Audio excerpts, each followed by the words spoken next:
राष्ट्रवादी एकत्र लढण्यावरून नेत्यांमध्ये मतभिन्नता पाहायला मिळते। शरद पवारांच्या राष्ट्रवादीत मतभिन्नता आहे। दोन्ही राष्ट्रवादी एकत्र लढण्याबाबत लवकरच निर्णय होईल असं धैर्यशील मोहिते म्हणतात। तो दोन्ही राष्ट्रवादी एकत्र येण्यापूर्वी अजित पवार यांना सत्तेतून बाहेर पडावं लागेल असं वक्तव्य आमदार उत्तम जानकरांनी केलंय। राष्ट्रवादी काँग्रेस अजित पवार साहेबांची बैठक झाली। आम्ही सर्व आमदार आणि मी त्या ठिकाणी हजर होतो। दोन्ही जिल्हाध्यक्ष त्या ठिकाणी होते।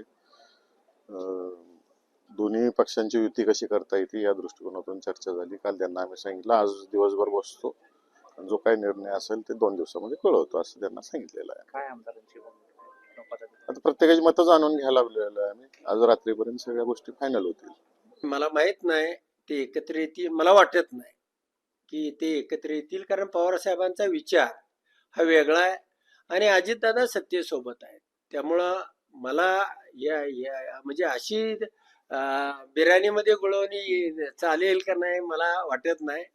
कुठला तरी निर्णय त्यांनाही अजितदादाला तरी घ्यावा लागेल, नसेल म्हणजे सत्तेतनं बाहेर तरी पडावं लागेल। उद्या काय घडणार आहे माहित नाही, पण जो विचार पवार साहेबांनी तो विचार घेऊन आम्ही पुढे चाललोय आणि पुढे चालू।